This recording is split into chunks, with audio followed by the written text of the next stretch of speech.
Namaste, a very happy evening to all my dear students, teacher, and the school administrative department. We welcome you all to our Vidya Shakti science session, and we are in our 8th class science, that is regarding the microorganism as a friend and foe. Okay. So these many days in the previous session, we were like very keen in understanding how microorganism can help us in a very friendly way that can be economically in the production of bakery products like food products like cake, bread, as well as commercially, that is alcohol, wine, and even in the medicine medical sector, as well as in cleaning our environment and maintaining the balance in the environment. Apart from that, in also maintaining the healthy soil fertility by creating the atmospheric nitrogen in the soil. So in all these way, microorganisms are very helpful to us, isn't it? So ಇವಾಗ ಎಲ್ಲರಿಗೂ ಕೂಡ ಸೂಕ್ಷ್ಮ ಜೀವಿಗಳ ಬಗ್ಗೆ ವಿಶೇಷವಾದಂತಹ ಗೌರವ ಪ್ರೀತಿ ಬಂದಿರುತ್ತೆ. ಯಾಕೆ? Because you're very helpful, no? So the moment you start seeing any of course, we can't see microorganism, or when you see this organism like mosquitoes, flies, viruses, flu, you may feel so good that they are so nice to the environment and it is so helpful to us. Yes? ಹೌದಾ? ಹಾಗೆಲ್ಲ ಅನ್ಸುತ್ತಾ? ಅಷ್ಟೊಂದೆಲ್ಲ ಖುಷಿ ಪಡ್ಬೇಡಿ. Because micro organism ಎಷ್ಟು ನಮ್ಗೆ ಒಳ್ಳೇದಿದೆಯೋ ಅಷ್ಟೇ ಕೆಟ್ಟದ್ದು ಸಹ ಇದೆ. So only we have good bacteria as well as bacteria ಅಲ್ವಾ? ಸೊ ಇವತ್ತಿನ ಕ್ಲಾಸ್ನಲ್ಲಿ V shall learn about harmful micro organism.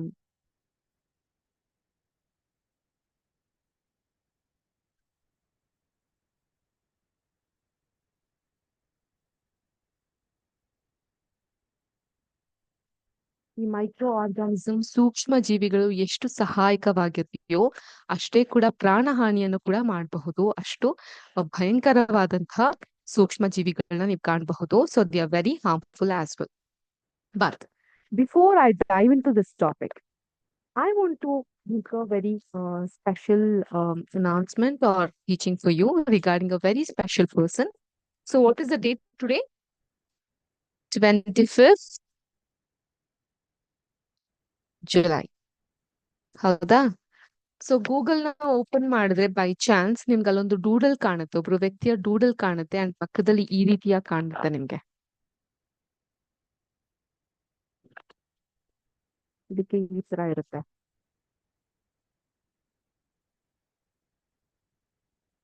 ಏನಿದು? What do we call this? DNA.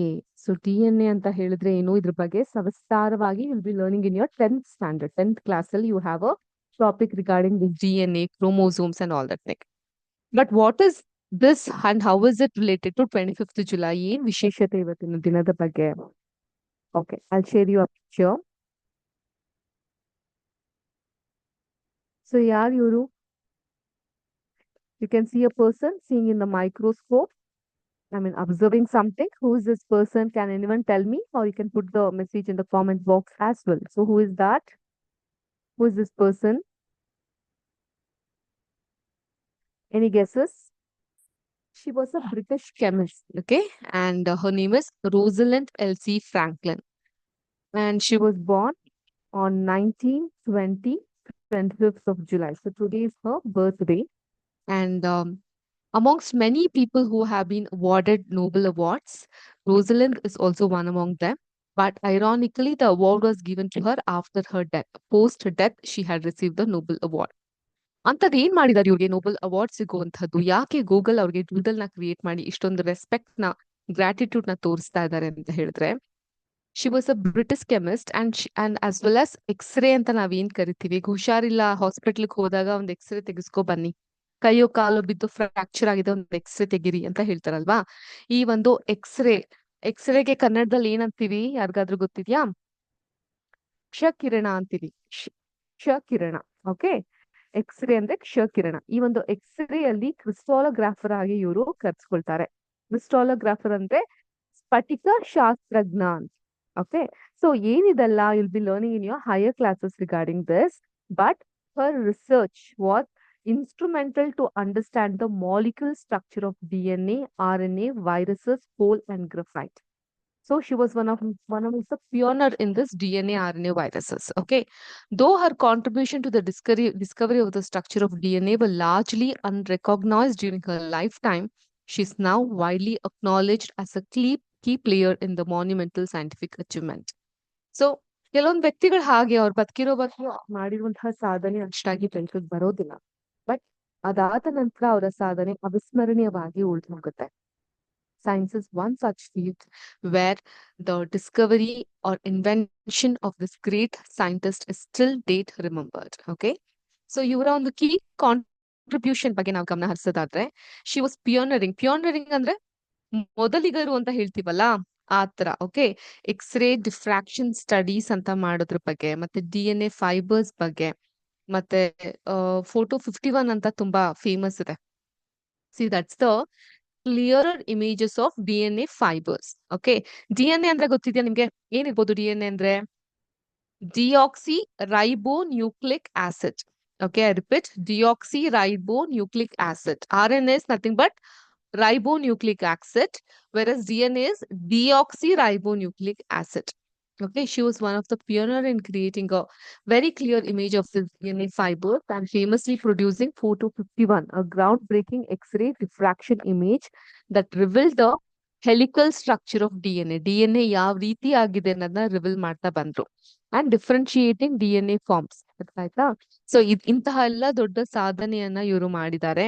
ಅಷ್ಟ್ ಮಾತ್ರ ಅಲ್ಲದೆ ಇವ್ರು ಯಾಕೆ ತುಂಬಾ ಇನ್ಸ್ಪೈರಿಂಗ್ ಅಂತ ಅನಿಸ್ತಾರೆ ಅಂತ ಹೇಳಿದ್ರೆ, ಇವರು ಬದುಕಿರ್ಬೇಕಾದ್ರೇನೆ ಅವರ ಒಂದು ಎಕ್ಸ್ರೇ ಕ್ರಿಸ್ಟೋಲೋಗ್ರಫಿ ವರ್ಕ್ ಅನ್ನ ನೋಡಿದಂತ tobacco mosaic virus and polio virus laid the ground for the further breakthrough in virology and structural biology with her colleague Aaron Klug.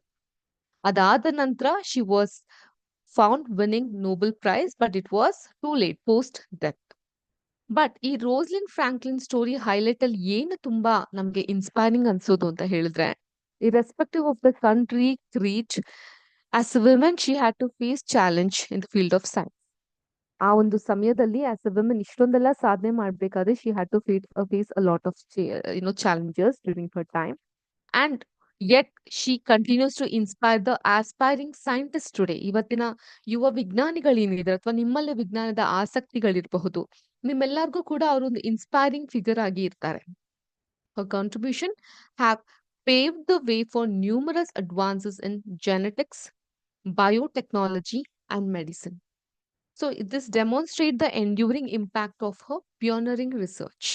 Okay, institution like Rosalind Franklin University of Medicine and Science honor her legacy, reflecting her dedication to scientific discovery and its potential to improve human life. But ಬಹಳ ದುರದೃಷ್ಟಕರವಾಗಿ ಅವ್ರು ಬದುಕಿರ್ಬೇಕಾದ್ರೆ ಅವರ ಅಷ್ಟು ಸಾಧನೆಯನ್ನ ಯಾರು ಪ್ರಶಂಸನೆ ಮಾಡಿಲ್ಲ ಅಥವಾ ಗುರುತಿಸ್ಲಿಲ್ಲ. ಅವರ ತೀರ್ಕೊಂಡ ನಂತರ in the year 1958, she was 37 years old and she was suffering from cancer. ಅಂಡಾಶಯದ ಕ್ಯಾನ್ಸರ್, ಓವರೀಸ್ ಕ್ಯಾನ್ಸರ್ ಅಂತೀವಲ್ಲ, ಅದರಿಂದ ಅವರು ಸಫರ್ ಮಾಡಿ ಶಿ ಡೈಸ್. ಸೊ ತುಂಬಾ ಚಿಕ್ಕ ಪ್ರಾಯಕ್ಕೆ 37ನೇ ವಯಸ್ಸಿಗೆ ಅವ್ರು ತೀರ್ಕೊಂತಾರೆ. ಬಟ್ ಅದಾದ ನಂತರ ಕೂಡ ಅವ್ರು ಮಾಡಿರುವಂತಹ ಸಾಧನೆಗೆ 1982 in the year 1982 she was awarded Nobel. Okay, so this was about one of the most famous scientists in the field of chemistry, and her name is Rosalind Elsie Franklin. Okay, there is another image of Rosalind. Yeah.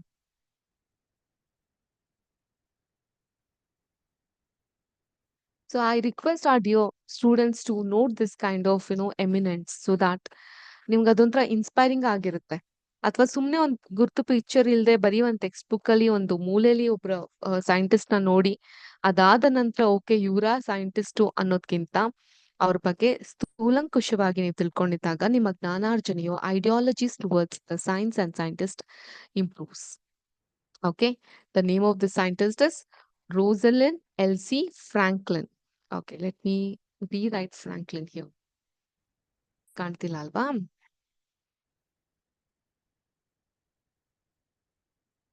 Rosalind Elsie Franklin. So her greatest contribution are many, but one is DNA and X-ray calligraphy. So she was born on 25th July 1920, and she lived for only 37 years. ಬರೀ 37 ವರ್ಷ ಬದುಕಿದ್ರು, ಅಷ್ಟರಲ್ಲಿ ಇಷ್ಟೆಲ್ಲ ಸಾಧನೆ ಮಾಡಿದ್ದಾರೆ.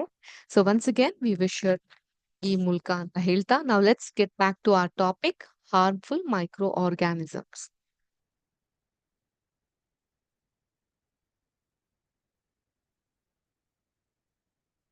Inspiring, interesting. Okay, so ಇಷ್ಟು ದಿವಸ ನಾವ್ ಏನ್ ಮಾಡಿದ್ವಿ, ಮೈಕ್ರೋ ಆರ್ಗ್ಯಾನಿಸಮ್ ಯಾವ ರೀತಿ ನಮ್ಗೆ ಹೆಲ್ಪ್ಫುಲ್ ಆಯ್ತು ಅಂತ ಹೇಳಿ ನೋಡಿದ್ವಿ. ಬಟ್ ಅದೇ ತರ ಹಾರ್ಮ್ಫುಲ್ ಕೂಡ ಆಗಿರುತ್ತೆ. Especially some of the microorganism cause diseases in human beings like plants and animals also. Such disease-causing microorganisms are called as pathogens.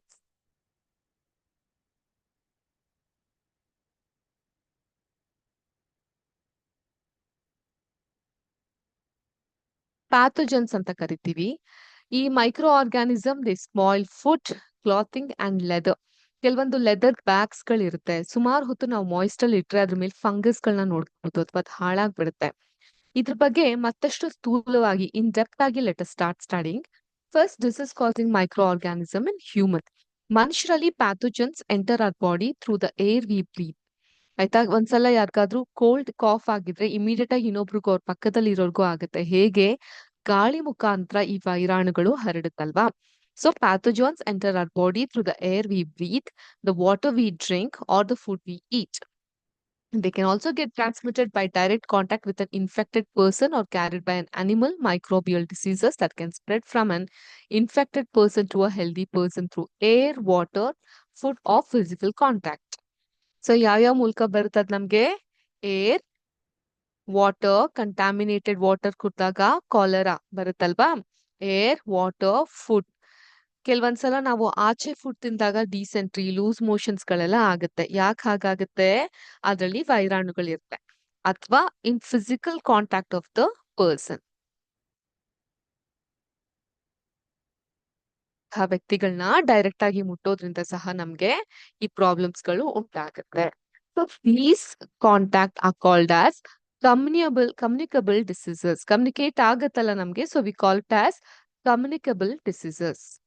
So what do we call these are?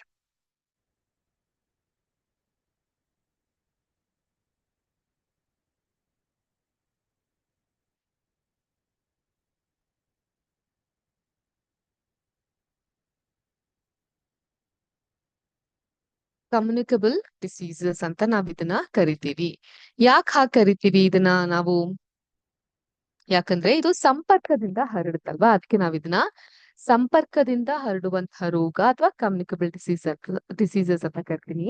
ಕೆಲವೊಂದು example ಈ ಡಿಸೀಸಸ್ಗೆ ಅಂದ್ರೆ cholera, common cold, ನೆಗಡಿ ಆಗೋದು, chicken pox, ಅಮ್ಮ ಬರೋದು ಅಂತ ಹೇಳ್ತೀವಿ, ಅಥವಾ ಸಿಡುಬು ರೋಗ ಅಂತ ಕರಿತೀವಲ್ಲ ಅದು, ಟ್ಯೂಬರ್ಕ್ಯುಲೋಸಿಸ್ ಅಂದ್ರೆ ಕ್ಷಯ ರೋಗ ಅಂತ ಕರಿತೀವಿ, ಕ್ಷಯ ಕಾಯಿಲೆ ಅಂತೀವಲ್ಲ, that is called as tuberculosis. Okay, so the main reason I see it in Kannada also because you get easily noted. ನಮ್ಮ ಮಾತೃಭಾಷೆ ಅಲ್ವಾ, ಈಸಿಯಾಗಿ ನಮ್ಗೆ ನೋಟ್ ಆಗುತ್ತೆ. And I want you to have the knowledge in both the languages too. Okay, sudden ಆಗಿ ಯಾರಾದ್ರೂ ಕ್ಷಯ ರೋಗದ ಬಗ್ಗೆ ಮಾತಾಡ್ತಿದ್ರೆ they are talking about TB ಅಥವಾ ಟ್ಯೂಬರ್ಕ್ಯುಲೋಸಿಸ್ ಅಂತ ನಿಮ್ಗೆ ಅರ್ಥ ಆಗ್ಬೇಕು. When a person suffering from common cold sneezes ಅಂದ್ರೆ ಕ್ಷಿ ಅಂತೀವಲ್ಲ, ಸೊ ಅದನ್ನ ಸೀನದು ಅಂತ ಈ ಕನ್ನಡದಲ್ಲಿ ಸ್ನೀಸ್ ಮಾಡಿದಾಗ fine droplets of moisture carrying thousands of viruses are spread in the air. So ಟಿವಿಲಿ ಅಡ್ವರ್ಟೈಸ್ಮೆಂಟ್ ಅಲ್ಲಿ ತೋರಿಸ್ತಾರಲ್ವಾ, ಅಕ್ಷಿ ಅಂತ ಜೋರಾಗಿ ಅಂದಾಗ ವೈರಸ್ ಎಲ್ಲ ಹರಡುತ್ತಲ್ಲ, ಆತರ. The virus may enter the body of a healthy person while breathing and cause infection. So ಅಕ್ಕಪಕ್ಕ ಇರುವಂತಹ ಆರೋಗ್ಯಕರವಾಗಿರುವಂತಹ ವ್ಯಕ್ತಿಗಳಿಗೂ ಅದು ತಾಗುತ್ತೆ. ಸೊ ಈ ಒಂದು ಡಿಸೀಸಸ್ ಬಂದು ಗಾಳಿ ಮುಖಾಂತರ ಮಾತ್ರ ಅಲ್ಲದೆ ಕೆಲವೊಂದು ಇನ್ಸೆಕ್ಟ್ ಹಾಗೂ ಪ್ರಾಣಿಗಳಿಂದ ಕೂಡ ನಮ್ಗೆ ಉಂಟಾಗುತ್ತೆ. ನಾವ್ ಅಂತವ್ರನ್ನ ಕ್ಯಾರಿಯರ್ಸ್ ಅಂತ ಕರಿತೀವಿ, because they carry these kind of viruses. We call them as carriers. Okay, so like house fly is one such of them. ನೊಣ, ಈಗ ನೊಣ ಕೂತಿರುವಂತ ಆಹಾರ ತಿಂತೀವಾ? ಇಲ್ಲ ಅಲ್ವಾ. The fly sit on the garbage, ಕಸದ ರಾಶಿ ಮೇಲೆ, ಅಥವಾ ಈ ಪ್ರಾಣಿಗಳ ಮಲದ ಮೇಲೆ, animal excreta. So they sit on that and later they sit on the food creating viruses. Pathogens stick to their bodies when these flies sit on uncovered food, they may transfer the pathogens. Pathogens ಅಂತ ಹೇಳಿದ್ರೆ this microorganism which causes the diseases to us. So whoever eats the contaminated food is likely to get sick. So it is advisable to always keep your food covered. ಅದಕ್ಕೆ ಹೇಳೋದು ತಟ್ಟೆನ ಮುಚ್ಚಿಡಿ ನೀವು ತಿನ್ನೋ ಆಹಾರದ ಮೇಲೆ ಅಂತ ಹೇಳ್ತೀವಲ್ಲ. This is the reason. ಹಾಗೇನೆ there are ಕೆಲವೊಂದು ಫುಡ್ಸ್‌ಗಳನ್ನ ನೀವು ಅವಾಯ್ಡ್ ಮಾಡ್ಬೇಕಾಗತ್ತೆ. ಲೈಕ್ ಆಚ್ ಕಡೆ ಹೋದಾಗೆಲ್ಲ it wouldn't be that hygienic. ಮನೇಲಿ ಮಾಡೋಷ್ಟು ಹೈಜೆನಿಕ್ ಆಗಿ ಇರೋದಿಲ್ಲ. ಸೊ ನೀವ್ ಅದನ್ನೆಲ್ಲ ಅವಾಯ್ಡ್ ಮಾಡ್ಬೇಕಾಗತ್ತೆ. ಬಿಕಾಸ್ ಅವ್ರು ಕವರ್ ಮಾಡಿರ್ತಾರಾ? ಮಾಡಿರಲ್ವಾ? ಅದಕ್ಕೆ ಯೂಸ್ ಮಾಡಿರೋ ಇಂಗ್ರೀಡಿಯೆಂಟ್ಸ್ ಅಡಲ್ಟ್ರೇಟೆಡ್ ಆಗಿರ್ತಾ ಇಲ್ವಾ? ಅದ್ಯಾವುದೂ ನಮ್ಗೆ ಗೊತ್ತಿರೋದಿಲ್ಲ ಅಲ್ವಾ? ಸೊ ಆ ಕಾರಣಕ್ಕಾಗಿ. ಸೊ ಇನ್ನೊಂದು ಎಕ್ಸಾಂಪಲ್ ಆಫ್ ಅ ಕ್ಯಾರಿಯರ್ ಬಂದು ಅದೊಂದು mosquito. We call it as ಆ ಒಂದು ಮಸ್ಕಿಟೋ ಬಗ್ಗೆ ಯಾರಿಗಾದ್ರೂ ಗೊತ್ತಿದ್ಯಾ? It's a female mosquito. Anopheles ಅಂತ ನಾವ್ ಅದನ್ನ ಕರಿತೀವಿ. ಆನಫಿಲಿಸ್ ಅಂತ ಕರಿತೀವಿ. ಸೊ ಈ ಮಸ್ಕಿಟೋ ಬಗ್ಗೆ ಮತ್ತಷ್ಟು ತಿಳ್ಕೊಂತಾ ಹೋಗೋಣ. ಅದಕ್ಕಿಂತ ಮುಂಚೆ ಈ ಪ್ಯಾಥೋಜನ್ಸ್ ಬಗ್ಗೆ ಇನ್ನೊಂದ್ ಸ್ವಲ್ಪ ಡೀಪ್ ಆಗಿ ನಾವ್ ಅರ್ಥ ಮಾಡ್ಕೊಂತಾ ಹೋಗೋಣ. Okay. Hope you all can see my screen. We are talking about harmful microorganism. So ಅದರಲ್ಲಿ ಈ ತರ ಶೇಕ್ ಹ್ಯಾಂಡ್ ಮಾಡಿದಾಗ್ಲೂ ಕೂಡ ಎಷ್ಟೊಂದು ವೈರಾಣುಗಳು ವಿಲೇವಾರಿ ಆಗ್ತಾ ಹೋಗುತ್ತೆ. ಸೊ ಇವುಗಳ ಬಗ್ಗೆ ತಿಳ್ಕೊಂಡ ಮೊದಲನೇದಾಗಿ pathogens. Pathogens are disease causing microorganism. ನಮ್ಗೆ ಗೊತ್ತಿರೋ ಹಾಗೆ they include. So this is nothing but notes that I have prepared. So it would be helpful for you. So anyone who want can take a note on this as well. Okay. So they include viruses, bacteria, fungi, parasites. ನೋಡಿ ಎಷ್ಟೊಂದು ವಿಧ ಇದೆ.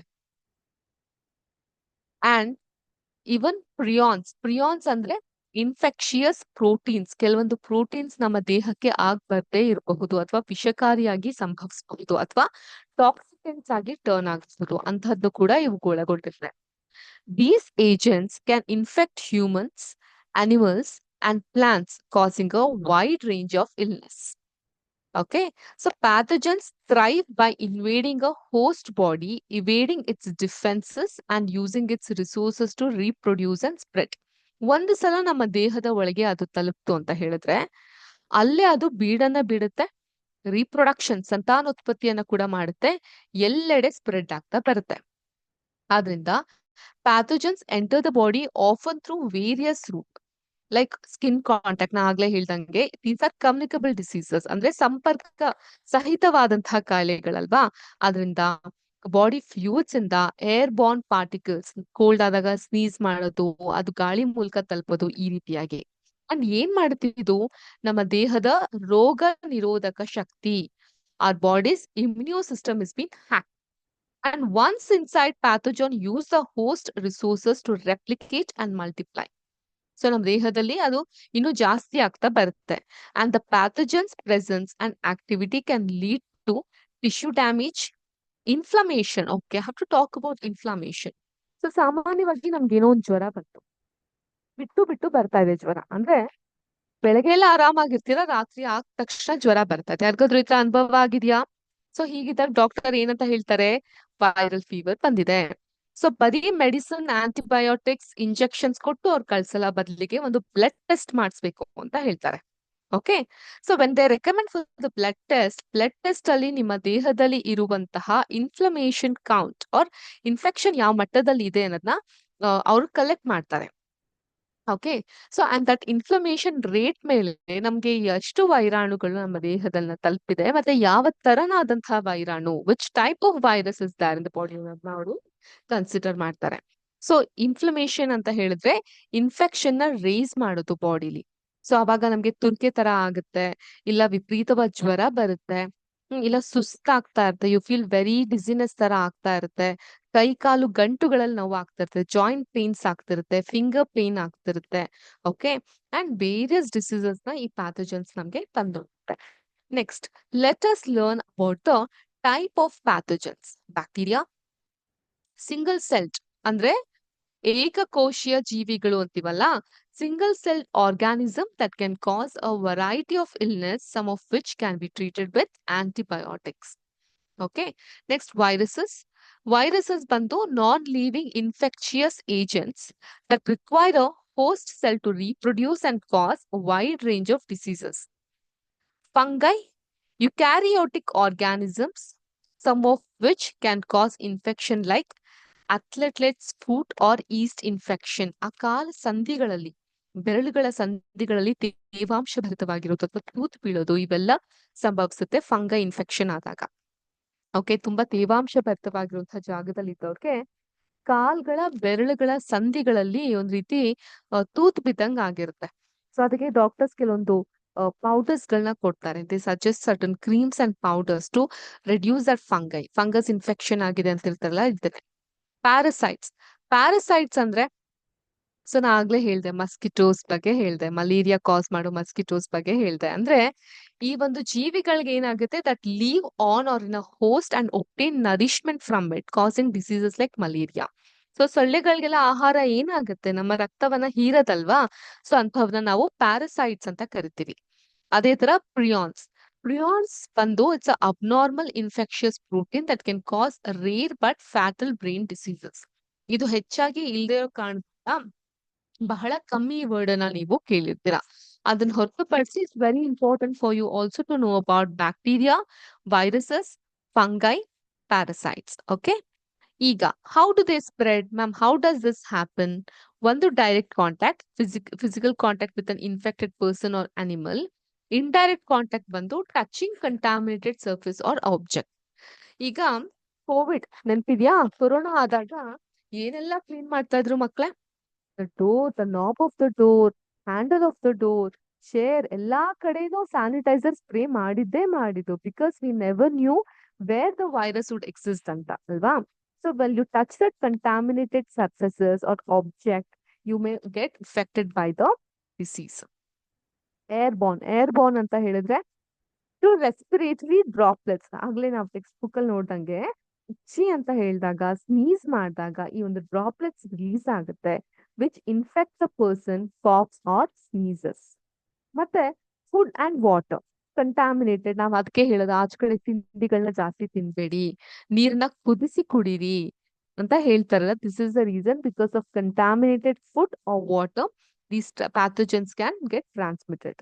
Vectors ಅಂತ ಹೇಳಿದ್ರೆ through insect, ಅವ್ರನ್ನೆಲ್ಲ ನಾವು carriers ಅಂತ ಕರಿತೀವಲ್ವಾ, insect or other animals, this pathogens get transmitted. Okay, so ನಮ್ಗೆ ಪ್ಯಾಥೋಜನ್ಸ್ ಅಂತ ಹೇಳಿದ್ರೆ ಏನು ಅಂತ ಅರ್ಥ ಆಯ್ತು. ಯಾವ್ಯಾವ ತರನಾದಂತಹ ಟೈಪ್ಸ್ ಆಫ್ ಪ್ಯಾಥೋಜನ್ಸ್ ಬಗ್ಗೆ ತಿಳ್ಕೊಂಡ್ವಿ, ಹೇಗೆ ಇದು ಸ್ಪ್ರೆಡ್ ಆಗುತ್ತೆ ಅಂತಾನು ಗೊತ್ತಾಯ್ತು. ನಮ್ಮನ್ನ ನಾವ್ ಹೇಗ್ ಪ್ರೊಟೆಕ್ಟ್ ಮಾಡ್ಕೊಳೋದು? How can you protect our self? ಒಂದು, ಟು ಬಿ ಹೈಜೆನಿಕ್. ಫ್ರೀಕ್ವೆಂಟ್ ಆಗಿ ಹ್ಯಾಂಡ್ ವಾಶ್ ಮಾಡ್ಬೇಕಾಗತ್ತೆ. ಸರಿಯಾದ ರೀತಿಲಿ ಆಹಾರವನ್ನ ಸೇವಿಸ್ಬೇಕಾಗತ್ತೆ. ದಟ್ ಮೀನ್ಸ್ ಯಾವಾಗ್ಲೂ ಹೇಳ್ತಾರಲ್ಲ, ಕೈ ತೊಳೆದೇ ಊಟನ ತಿನ್ಬೇಕು. From this very young age you have to start inculcating all these good habits. Okay, frequently hand washing, proper food handling and avoiding close contact with sick individual. They may be your friends ಏನೇ ಆಗಿರಬಹುದು, but once they are sick try to avoid, otherwise even you may also get sick. ಆಯ್ತಾ? Second, vaccination. Vaccines can help prevent certain diseases by triggering the immune system to recognize and fight off the pathogens. ನಾ ಆಗ್ಲೇ ಹೇಳ್ದಂಗೆ antibodies ಏನ್ ಮಾಡುತ್ತೆ, ನಮ್ಮ ದೇಹಕ್ಕೆ ಬೇಡದೇ ಇರುವಂತಹ ವಿಷಕಾರಿಯಾದಂತಹ ಪದಾರ್ಥಗಳು ಬಂದಾಗ ಅದರ ವಿರುದ್ಧ ಹೋರಾಡುತ್ತೆ and make your body strong, isn't it? So vaccination help you on a long run. Next, disinfection ಅಂದ್ರೆ ಡಿಸ್ಇನ್ಫೆಕ್ಟೆಂಟ್ ಸ್ಪ್ರೇಸ್ ಕೇಳಿದಿರ ಅಡ್ವರ್ಟೈಸ್ಮೆಂಟ್. ಡಿಸ್ಇನ್ಫೆಕ್ಷನ್ ಅಂದ್ರೆ ಕ್ಲೀನಿಂಗ್ ಅಂಡ್ ಡಿಸ್ಇನ್ಫೆಕ್ಟಿಂಗ್ ಸರ್ಫೇಸಸ್, ಅಂದ್ರೆ ಸರ್ಫೇಸ್ ಮೇಲೆ ಸ್ಪ್ರೇ ಮಾಡೋದು ಡಿಸ್ಇನ್ಫೆಕ್ಟೆಂಟ್ ಗಳನ್ನ. ಸೊ ಅವಾಗ ಅಲ್ಲಿರುವಂತಹ ಪ್ಯಾಥೋಜನ್ಸ್ ಎಲ್ಲ ನಾಶ ಆಗಿ ಹೋಗುತ್ತೆ. Okay, so this one as well as you can also take medication ಅಂದ್ರೆ ಏನು? Antibiotics and other medication. Antibiotics ಅಲ್ಲಿ ಏನಿರುತ್ತೆ? Our friendly micro organisms would be there. Okay, ಅದರಿಂದಾನೇ ಆಂಟಿಬಯೋಟಿಕ್ಸ್ ಡೋಸ್ ಗಳನ್ನ ಪ್ರಿಪೇರ್ ಮಾಡ್ಲಿಕ್ಕೆ ಆಗೋದು. Antibiotics and other medication can be used to treat bacterial, viral and other infection. So understanding the pathogens is crucial for preventing and treating infectious disease. Okay, this is about pathogens. Now we'll come to the gist of our topic, that is Anopheles mosquito. ಏನಿದು? ಇದು normal Culex mosquito ಮತ್ತು ಏಡಿಸ್ ಅಂತ ಹೇಳ್ತೀವಿ ಇದನ್ನ. So ಆನಫಿಲಿಸ್ ಬಂದು ಅದಕ್ಕಿಂತ ಪರ್ಯಾಯವಾಗಿ different ಆಗಿರುತ್ತೆ. ಏನ್ ಡಿಫ್ರೆನ್ಸ್ ಇರುತ್ತೆ ಒಂದ್ಸಲ ನೀವ್ ನೋಡಿ ಏನ್ ಡಿಫ್ರೆಂಟ್ ಇದೆ ಅಂತ. ಇವೆರಡಕ್ಕೂ ಕೂಡ ಈ ಕೊಂಬುಗಳಿದೆಯಲ್ಲ, ಇದ್ರ ಜೊತೆಗೆ ಒಂದು ಎಕ್ಸ್ಟ್ರಾ ಕೊಂಬಿದೆ ಇಲ್ಲಿ. ಹೈಲೈಟ್ ಮಾಡಿದ್ದಾರೆ ಈ ಕೊಂಬನ್ನ ಕಾಣಬಹುದಾ? ಇವೆರಡಕ್ಕೂ ಅದು ತುಂಬಾ ಚಿಕ್ಕದಾಗಿರುತ್ತೆ ಕ್ಯುಲೆಸ್ ಮತ್ತೆ ಏಡೀಸ್ಗೆ. ಆದ್ರೆ ಇದಕ್ಕೆ ಬಹಳ ದೊಡ್ಡದಾಗಿದೆ ಈ ಕೊಂಬುಗಳು. ಸೊ ಈ ಒಂದು ಸೊಳ್ಳೆಯಿಂದ ಉಂಟಾಗುವಂತಹ ಕಾಯಿಲೆ ಕಾಣ್ತಾ ಇದ್ಯಾ? ಈ ಸೊಳ್ಳೆ ಪಿಕ್ಚರ್ನ ಇನ್ನೊಂದ್ ಸ್ವಲ್ಪ ಮ್ಯಾಕ್ಸಿಮೈಸ್ ಮಾಡಿ ತೋರ್ಸ್ಲಾ? Can you all see the red colour string here? ಈ ಕೆಂಪು ಕೊಂಬನ್ನ ಕಾಣಬಹುದಾ ನೀವೆಲ್ಲರೂ? ಎಸ್. ಇದನ್ನ ಆನಫಿಲಿಸ್ ಸೊಳ್ಳೆ ಅಥವಾ ಆನಫಿಲಿಸ್ ಮಸ್ಕಿಟೋ ಅಂತ ಕರಿತೀವಿ, which has this kind of red string inside it, which causes the disease malaria. So you have to be very careful from this mosquito. But ma'am, ಎಷ್ಟೊಂದು mosquito ಇರುತ್ತೆ. How do we distinguish this Anopheles mosquito with that of others? See, Anopheles mosquito can be distinguish from other mosquitoes by the palps. ಈ ಕಾಣ್ತಾ ಇದೆಯಲ್ಲ ಕೆಂಪು colour, ಇದನ್ನ palps. ಇದು sensory organ near the mouth part, which are as long as proboscis, and the presence of discrete block of black and white scales on the wings. ಇದ್ರ ಮೇಲೆ ಈ wings ಮೇಲೆ ಕಪ್ಪು ಮತ್ತೆ ಬಿಳಿ ಬಣ್ಣದ ಸ್ಕೇಲ್ಸ್ ಇರುತ್ತೆ. ಸೊ ಅದ್ರ ಮೂಲಕ ಮತ್ತೆ ಈ ಒಂದು ಸ್ಟ್ರಿಂಗ್ ಮೂಲಕ ನಾವು ಅದ್ರ ಸೆನ್ಸರಿ ಆರ್ಗನ್ಸ್ ಇದು ಗುರ್ತಿಸಬಹುದು. ಇಲ್ಲ ಅಂತ ಹೇಳಿದ್ರೆ ಈ ಸೊಳ್ಳೆ ಕಡಿದಾಗ ಮಲೇರಿಯಾ ಕಾಯಿಲೆ ಬರುತ್ತೆ, which is very effective. Okay, ಅದನ್ ಬಿಟ್ಟು ಇದು ಈ ತರ ಸ್ನೀಸ್ ಇಂದ ಉಂಟಾಗುವಂತಹ ಕಾಯಿಲೆ ಏನಿದು, we call it as influenza. Flu ಇಂದ ಉಂಟಾಗುವಂತಹ ಕಾಯಿಲೆ. ಸೊ ಇನ್ಫ್ಲೂಯೆನ್ಸಾ ವೈರಸ್ ಡೈರೆಕ್ಟ್ ಆಗಿ ನಮ್ಮ ಶ್ವಾಸನಾಳ ರೆಸ್ಪಿರೇಟರಿ ಟ್ರ್ಯಾಕ್ಟ್ ನ ಅಫೆಕ್ಟ್ ಮಾಡುತ್ತೆ. ಓಕೆ, ಕೆಮ್ಮು, ದಮ್ಮು, ಅಸ್ತಮಾ, ಆಮೇಲೆ RNS ವೈರಸ್ ಅಂತ ಕರಿತೀವಿ. So these things, corona virus, these are all viruses that affect your respiratory tract. ಉಸಿರಾಟದ ತೊಂದರೆಯನ್ನ ಉಂಟು ಮಾಡುತ್ತೆ.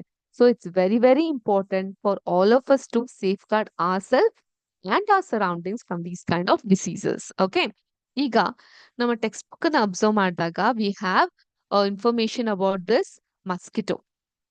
Which mosquito? The carriers one, Anopheles mosquito. So ಏನಾಗುತ್ತೆ, ಈ mosquito carries the parasites of malaria. The parasites of malaria is called as Plasmodium.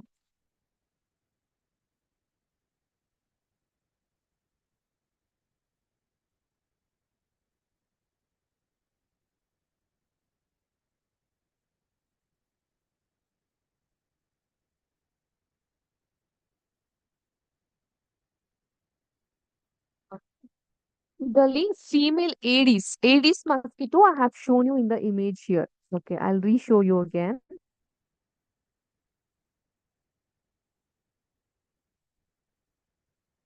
ಇಲ್ಲಿ ಕಾಣ್ತಾ ಉಂಟಲ್ಲ, this is Aedes mosquito, the female mosquito. ಈ ರೀತಿಯಾಗಿ ಇರುತ್ತೆ.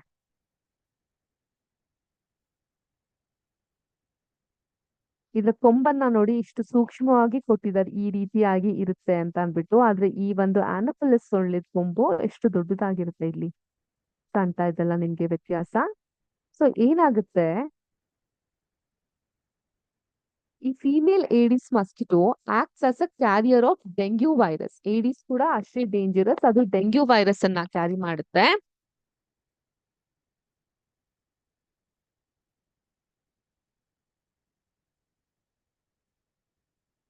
ಏಡಿಸ್ ಕ್ಯಾರಿ ಮಾಡೋದು ಡೆಂಗ್ಯೂ ವೈರಸ್, ಬಟ್ ಮಲೇರಿಯಾನ ಕ್ಯಾರಿ ಮಾಡೋದು ಆನೋಫಿಲಸ್.